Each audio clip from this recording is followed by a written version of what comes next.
One consumer story finds a new protagonist every decade. Foreign brands in the 1990s, then came the supermarkets of the 2000s, the era of large e-commerce marketplace in the previous decade, and now, in the post-pandemic era, it is the direct-to-consumer brands. The stylists and trendsetters of New Age India, D2C has given a facelift to how India shops online by truly personalizing choice for India's 200 million online consumer base, which is the third largest in the world after China and the US.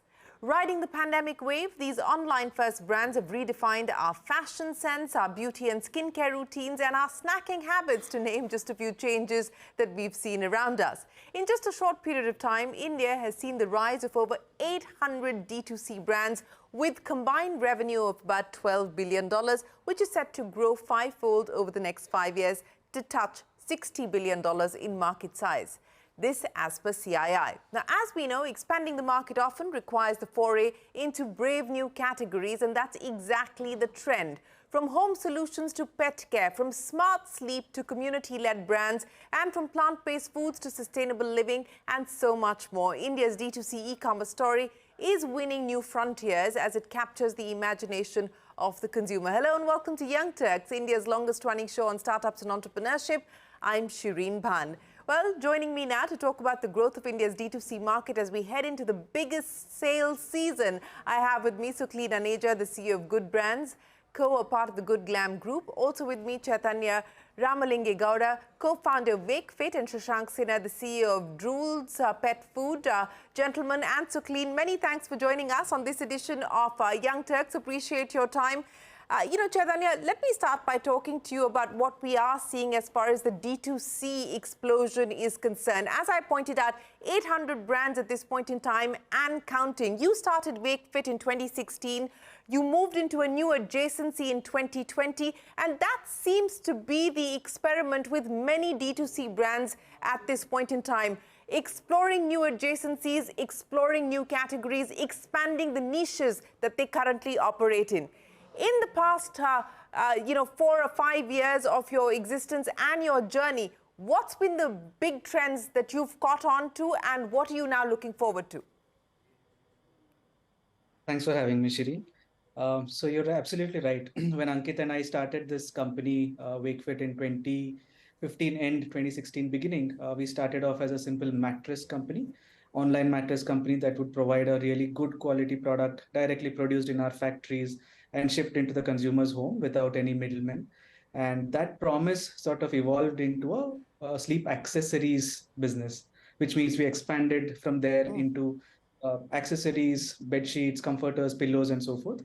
And then about 3 years back during the pandemic, we also expanded into the furniture range.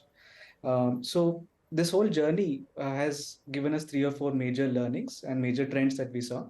Number one is that a D2C brand works very, very well when you have a very good hero product, which has a lot of customer love, good NPS, and your ability to service their demand very, very fast.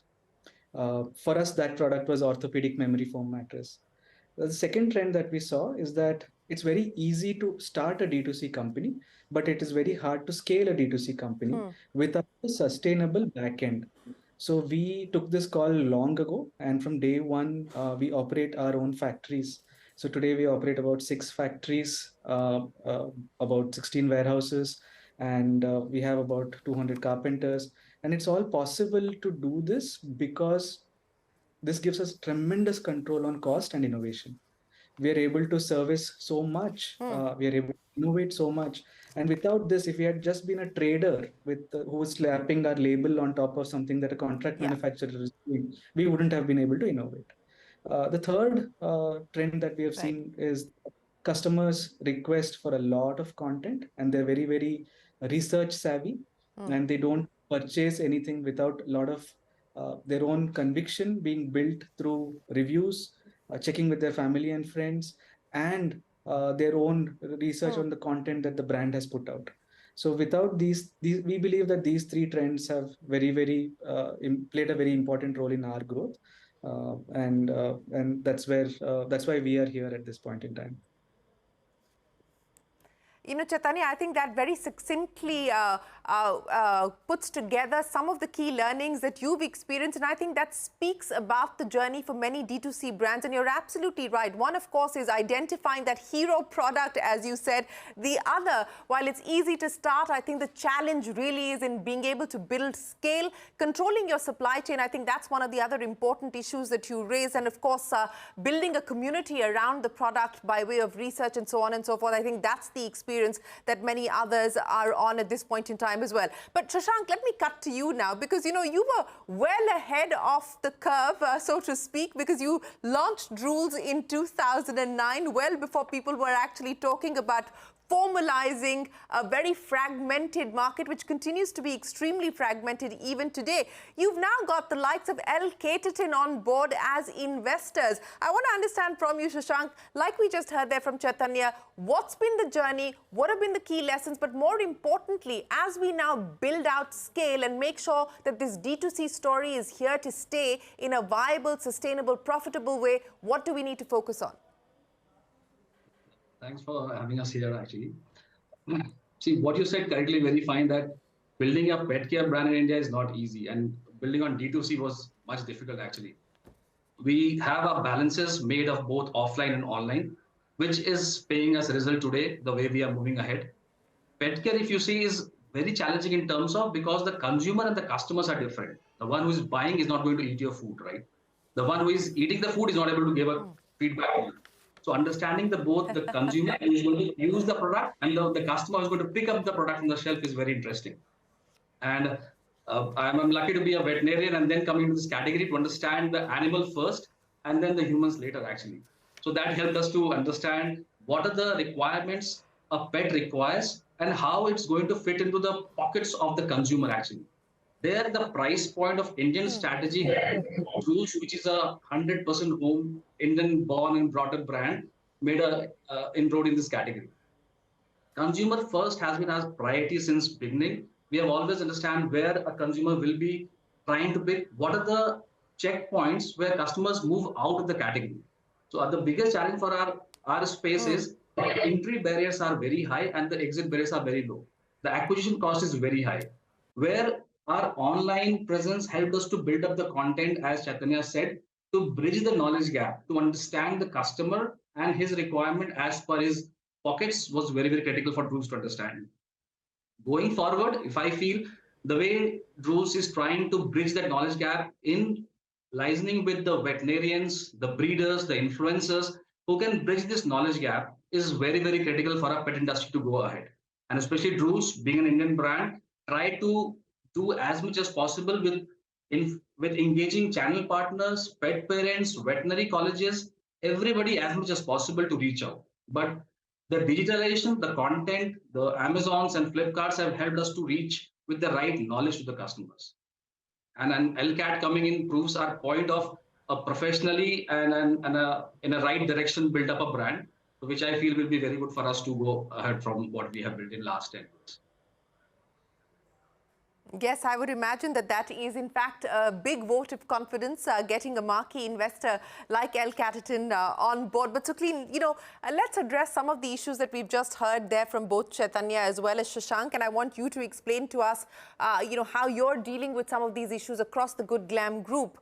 And more importantly, the opportunities that you're now looking at. I think what we're hearing now from across the D2C space is that while it's great to actually start online, the future is going to be a mix of both online and offline. Just about every brand that we've spoken to seems to be heading down in that direction. The cost of acquisition, perhaps it is different for different players at this point in time, but what we are given to understand is that because there is now a greater acceptability, adoption rates are higher, perhaps the cost of acquisition has become lower, at least for brands with hero products. I want to understand from you what you're seeing as trends at this point in time, and what, more importantly, are you forecasting for the future, the near future? I think I'm echoing the sentiments of what we've heard from the other co-panelists, but I think 3 or 4 large trends that I'd probably underscore. Number one, I think more and more consumers are open to trying new brands. And I think that's where there's a lot of excitement, which digital companies can leverage, because consumers are very open to trying new brands, nascent brands, and today there are enough and more manufacturers who can cater to niches. Unlike the world we grew up in, where mass marketing required you to go to the lowest common denominator, versus that today you can really capitalize a powerful niche if you have a good offering. I think the second big trend that one sees is that invariably consumers want to experience brands. Even if they hear about your brands, they do want to touch and feel your products. So hence, omnichannel is the way to go across industry, because I think all of us on the table are passionate about building brands. And I don't believe brands can ever be built unless there isn't an experiential leg to your products. The third important sensitivity, I would say, that is a concern for D2C players who are playing in highly competitive segments. So if you look at beauty and personal care, it's a $30 billion segment. Almost nearly half of it is between personal care and makeup. Extremely competitive. In the last decade, we've seen many new brands being born. I think the big challenge is commoditization. How do you really create distinctiveness for your brand versus others, especially online, where many brands now seem like Me Too's? So I think that becomes one challenge. And last not the least, I think supply chain efficiency becomes extremely critical, because one of the things that D2C allows you to do is access to first party data. So your ability to upsell, cross sell, have the data to actually be able to understand your consumer's full funnel, I think is a huge help for marketers, especially as they think through their entire full funnel advertising from awareness to purchase. I think that's the power of the data that makes you a lot more efficient. But I think at the same time, what none of us can shy away from is, I think we do need to create distinctive brands that continue to give consumers products which are worth repeating. So the holy grail continues to be repeats. And I think that is one thing which all of us are fighting for. Oh, absolutely. You're right in saying that customers are willing to experiment, but that also means that it's harder to instill brand loyalty and get customers to stick. So what does it take to create stickiness? That is what we will discuss when we return after this very short break. Stay on with us. You're watching a special edition of Young Turks. We're back in a minute.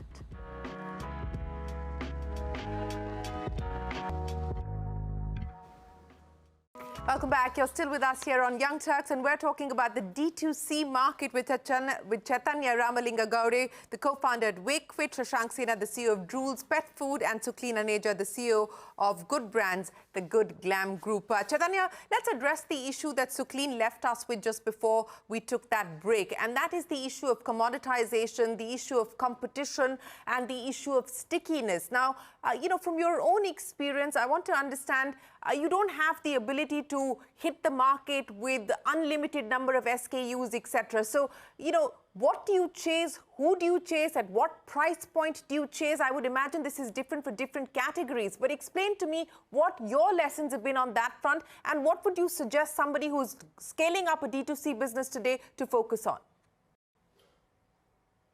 Sure, Shereen. I think as a D2C founder, the easiest temptation is to raise a lot of money and get most of your revenue from third-party marketplaces as well as through general trade. I'm seeing recently that a lot of D2C founders are going offline through the general trade and modern trade channel as young as when they are 50 crore, 100 crore in annual turnover. But please note, I called them temptations because that gives you revenue, but that probably will give you the right foundational building blocks for scale. The biggest thing that you can do as a founder is to build your own website, your own app, and ensure that you have a very strong connect with the customer pre and post purchase.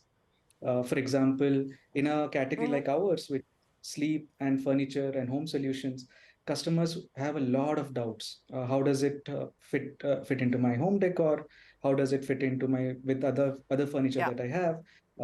How do I know that this particular mattress works well for me? How do I know this sofa is not, the fabric is good quality? And there's a ton of doubts that they have, which we can constantly use our experts to sort of get their comfort, get their alignment, get their trust. And once that product is delivered and the same trust is delivered upon, we also take a lot of effort to engage with them post sales. which means how did you like the product? How Right. did you like the packaging? What could be improved? By the way, this is the care instruction. This is what you can do to extend the life of the product. This is how you can take care of the hygiene of the product. That automatically builds a lot of Yeah. recall in their minds and a positive association. Today, we have nearly 42% of our revenue coming from repeat customers. And that's primarily because of word of mouth. No amount of marketing dollars can ever take care of that kind of love.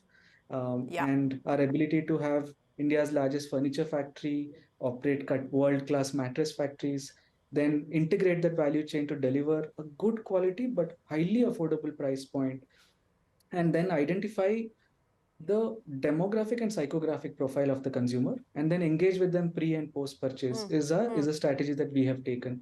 And please note, I mentioned psychographic profile because that old classification of looking at your Yeah. consumers as NCCS A1, A2, A3, B1, looking at what languages they speak, which cities they live in, I think that is a little bit obsolete. And we as marketers also have to look at changing, because currently it's a psychographic profile. What do they consume? What data do they look at before making a Yeah. decision? Who do they speak to? Whether it is somebody earning 2 crore a year or Right. somebody earning 5 lakhs a year, how do they look at value proposition? What is value for money and what is Correct. considered wasteful?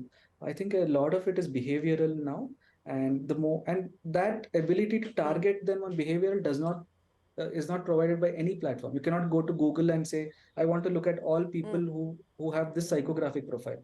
You cannot go to Facebook and say, I want to Yeah. target people who behave like this or consume this.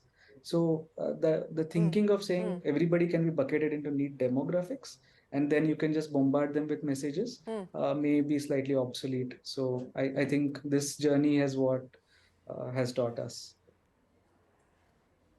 Yeah, it's not just about personalizing product, but it's also about personalizing messaging, as you point out. But let me bring Shashank into the conversation on that same point. Shashank, you know, for instance, as far as your own company is concerned, the decision to sacrifice which price point you should be in and which price point you should not be in, that would have been a strategic decision as well. So as you try and build out getting more and more share of wallet, what's been the experience? Did you start premium and then go mass, start mass and then go premium? Today, everybody's talking about the premiumization journey, and perhaps on the D2C space, you know, the premium niche might be, because of the early adopting fashion, the easier one to crack into. What's been the experience for you? Premium looks very attractive for everybody because you make more money out of the same cost what you're going into in the major structures of services and all. But I feel mass or economy is the one who is going to feed the category actually. So you have to bring the people. In our category, 92% of pet owners still feed home diet. So the first challenge for the brands like us is to bring them into the category with maybe an economy brand or a mass brand. Then upgrade them to a premium product lines which are available. Like in our category, see there are products which are grain-free, specialized pet food for obese dogs, specialized pet food for renal affected dogs. So, but these doesn't happen at one go because customers are still used to the home diet because they have seen their generations feeding the same home diet and their dog living for 10 years or 12 years. So the difficult part is to change the food habits. If belong to North, I will look for a paratha every time, right? So, but same is happens with my pet as well. So we're learning the trend where the customer can come into the category, stay for some time, maybe get into premium line of products in a specific time throughout the year or in the life of the pet. And then once he tries the premium product, stays on it for a longer time because of the value he drives from the premium product lines. So very important to keep feeding the category, keep adding on people, and then upgrading them to the upper categories. Other challenge what pet care space feels like once the dog becomes an adult, people start thinking that there's no growth coming in and I can manage with a home diet. But we have to understand the nutrition part is very different for a pet compared to what a human gets. So there again, what a product line is going to offer has to be very specific. As Chaitanya said, like largely how the brand is communicating. Am I able to tell them what the product line is talking about, what the benefits or the functional benefits a brand is going to deliver? Same product line is available at a pet food is at 300 rupees kg. There's other pet food at 800 rupees kg also. Is the customer understanding the benefits with the price gap? So make adding people to the economy range of the category, let them come to your fold, make them empowered, make them knowledgeable, and then upgrade to the premium category. That's what we have been doing for last 3, 4, 5 years now. Right. So build out the category to start with before you actually move towards premiumization. But Sukhleen, you know, the point that you were making as far as differentiation is concerned, so that there isn't confusion at the end of the customer as to what they're actually buying into. And I think this is the dilemma that a lot of founders face. You know, how much should you dabble in? What should you dabble? And sometimes it ends up being a bit confusing at the customer end. What's been the experience on that front? And as you build, you know, various niches out under the Good Glam Group, what are the guiding levers that you're operating with today? I think great question, Shereen. One of the things we've tried to do at our end is to maximize incrementality. So a large part of our journey's growth has come on the back of acquisitions. So the journey on Good Glam started with MyGlam in 2017. And since 2021 and beyond, we've actually acquired 4 more brands within the group. And each one of the brands that we picked to join hands with were brands that were extremely distinctive in the space that they were playing with. So whether it was Sirona, which was a pioneering brand in femme hygiene, they're today the largest manufacturers of menstrual cups. So it's a category creation job to be done.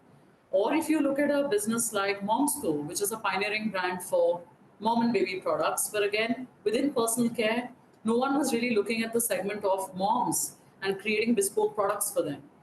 Or for that matter, when we look at brands like Saint Botanica or Organic Harvest, again, they're offering either premium ingredients, which were extremely exotic, or organic certified products. So within the entire portfolio that we built within the brands business, one very clear reason to exist was incrementality. Pick a brand that plays A, to a segment which it can own. B, ensure that all the brands that we work with are within the clean beauty space, because you are today talking to the native digital consumer, people who are willing to pay that premium for buying clean beauty. So again, as a company, have a very clear point of view that you are creating a bunch of brands where you are targeting a premium consumer, you are targeting a consumer who's willing to pay that extra for toxin-free, clean products. So I think for us, a guiding principle has been to look at non-overlapping beauty segments and very clear brand positioning so that we can create incrementality within the beauty and personal care space, and having the discipline to not go beyond the field of play that we've identified for ourselves. Yeah. So put the guardrails as far as the brands are concerned. Very quickly, Sukhleen, you know, the priority now as far as the Good Glam Group is concerned, leave me with one number, one target that you're hoping to achieve. I think scale with profitability. By when? That would be the mantra that we are following. Profitability by when? I think we are clearly targeting for us to get profitable by Q1 of 24. Q1 of 24. Chaitanya, to you, the one target that you're going to be chasing after? Customer experience and NPS during the festive season, when we are going to be scaling 2x of orders, still maintaining that threshold would be something that we dream about. And back to profits? We are already a profitable company, so we would want to continue on this journey in a sustainable manner. Okay. Okay. Shashank, the one target that you're chasing after? To build up the first multinational pet food brand from India as Drools. Maybe another 2 years. Okay. Another 2 years to build out India's first MNC pet food company for global markets. Shashank, Chaitanya and Sukhleen, many thanks for joining us. We wish each one of you the very best of luck. Thanks for sharing your insights on your own D2C journeys. With that, it is time for us to wrap up this edition of Young Turks. From all of us here, thanks very much for watching. Stay tuned. The news continues.